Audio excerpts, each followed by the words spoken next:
बबलू एक गरीब लड़का था। वो शहर के एक होटल में वेटर की नौकरी करता था। बबलू दिमाग का बड़ा तेज था। अपनी मीठी बातों से ग्राहकों का मन मोह लेता था। इससे उसे अच्छी खासी टिप मिल जाया करती थी।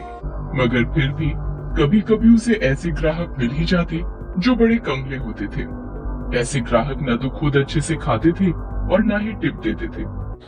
एक दिन इसी तरह का एक ग्राहक वहां आया। बताइए साहब, क्या लाऊं? खाने में क्या क्या है? चिकन में chicken handi, chicken Pathani, chicken Lucknowi, chicken kadai. Mutton में mutton kofta, mutton masala, mutton Mughlai. कीमे में कीमा पाव, कीमा घोटाला, कीमा फ्राई। ठंडे में केसर, फलूदा और रसमलाई। गरम में नॉर्मल, स्पेशल, मसाला, कॉफी और चाय। बताइए साहब, क्या लाऊं? इतना कहकर बबलू ने ऑर्डर लिखने के लिए एक पेन निकाला। ऐसा करो, फटाफट एक चाय लेकर आओ। ऑर्डर सुनते ही बबलू का मुंह उतर गया। वह बोला, बस चाय? हाँ। बबलू मुंह लटकाए अंदर गया और दूसरे वेटर से बोला। चाय दे दे उस कंगले को। उस शाम होटल के मालिक ने बबलू और दूसरे काम करने वालों को एक बुरी खबर सुनाई। अब इस होटल को हमेशा के लिए बंद करने का टाइम आ गया है।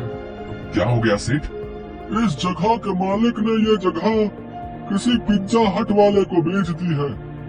अब यहाँ होटल नहीं, पिज्जा की दुकान चलेगी। इसलिए आप सब लोग अपना अपना इंतजाम देख लें। इस पिज्जा हट ने तो हमें ही हटा दिया। होटल बंद हुए कुछ दिन बीत गए। बेचारी बबलू को कोई काम नहीं मिला।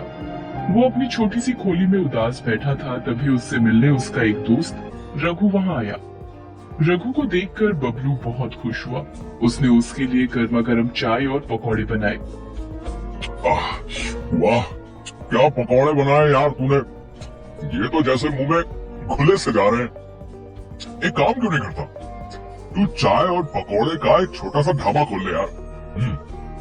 आहा, अरे यार, मैं कैसे कर सकता हूँ धंधा? और ये चाय पकौड़े का भी कोई धंधा होता है? अबे पकौड़े का धंधा कोई मामूली धंधा नहीं है मेरे भाई। मेरे मोहल्ले में एक पकौड़े वाला रहता है, लक्ष्मण। कम से कम 3-4 हजार का गल्ला है उसका रोज का। अरे भाई, एक आदमी इसी तरह से चाय बेचकर देश का प्रधानमंत्री बन गया और तू इसे छोटा समझ रहा है? बात बबलू की समझ में आ गई।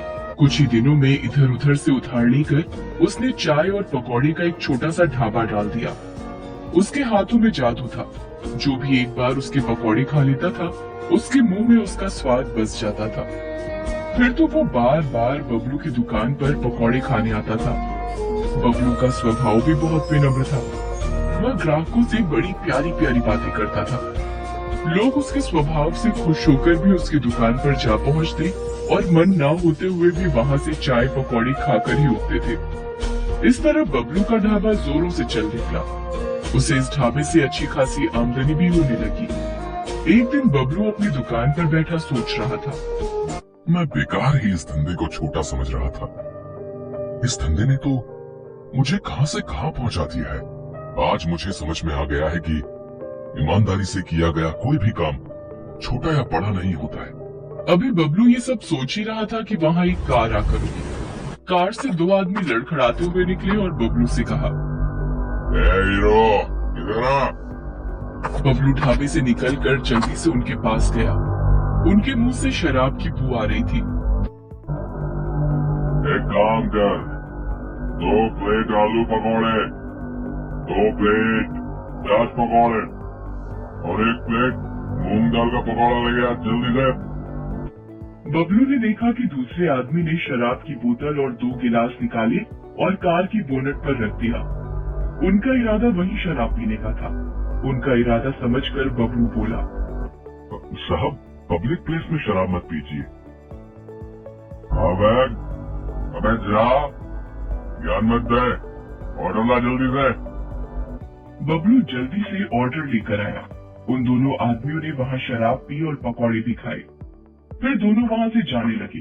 तभी वहां बबलू आया और बोला, साहब, पैसे तो देते जाओ। मुझसे पैसे मांग रहा है? अबे जानता मैं कौन हूँ? आप कोई भी हो, मुझे मेरे पैसे दे दो। आपके टोटल 120 रुपया हुआ है। अबे वीरेंद्र भाटिया नाम है मेरा, इस पूरे इलाके का म्युनिसिपल कमिश्नर हूँ मैं। बस तेरा धंधा बंद करवा दूंगा तो जानता नहीं मेरी पावर को। मैंने तो बस अपने पैसे मांगे थे साहब। बबलू की इस बात से वीरेंद्र भाटिया आग बबूला हो गया। उसने जमकर बबलू की दुकान में तोड़फोड़ की और वहां से चला गया। बेचारा बबलू अपने ढाबे की हालत देखकर रो पड़ा। वीरेंद्र भाटिया का गुस्सा इतने से शांत नहीं हुआ। अगले दिन बबलू को दुकान बंद करने का नोटिस मिल गया म्युनिसिपालिटी से। बबलू पर तो जैसे आसमान ही गिर पड़ा। दुकान के बंद होने से सिर्फ बबलू को ही नहीं, उन लोगों को भी परेशानी होने लगी जिन्हें बबलू के चाय और पकौड़ों की आदत लग चुकी थी। एक दिन बबलू अपनी खोली में उदास बैठा था, तभी वहां कुछ लोग आए। बबलू उन्हें पहचान गया, वो सब उसके रोज के ग्राहक थे। अरे बबलू भैया, अरे और कितने दिनों तक ऐसे ही बैठे रहोगे हैं? अगर अभी कुछ नहीं किया गया तो इस भाटिया की मनमानी बढ़ती ही जाएगी, बता रहे हैं। आज तुम्हारी दुकान बंद की है, कल हो सकता है पूरा बाजार बंद कर दे। तो मैं अब कर भी कह सकता हूँ। तुम हमारे साथ उस भाटिया के ऑफिस में चलो, हम वही विरोध प्रदर्शन करेंगे। इस तरह बबलू उन सब लोगों के साथ चला। इतने लोगों के साथ होने से उसकी हिम्मत भी बढ़ गई थी। वो भाटिया के दफ्तर पहुंचा और अपनी दुकान खुलवाने की मांग की। भाटिया बाहर निकलता है और गुस्से में बबलू से कहता है, अच्छा, तो तू इन सब के साथ मुझे डराने आया है? तू जानता नहीं कि तू किससे पंगा ले रहा है? मैं तो जानता हूँ, मगर शायद आप नहीं जानते कि आप किन लोगों से पंगा ले रहे हैं। ये गुप्ता जी हैं, हमारे एरिया के इंस्पेक्टर। रोज ड्यूटी के बाद ये मेरी ही दुकान पर चाय पकौड़े खाने आते थे। ये धर्मपाल जी हैं, यहाँ के एमएलए के खास आदमी। इनकी पार्टी की मीटिंग भी मेरी ही दुकान पर मेरे ही चाय के पकौड़ों के साथ होती है। आज 10 दिन से मेरी दुकान बंद है। ये सब गुस्से से बौखलाए हुए हैं। अब आप समझ लीजिए कि कौन किससे पंगा ले रहा है।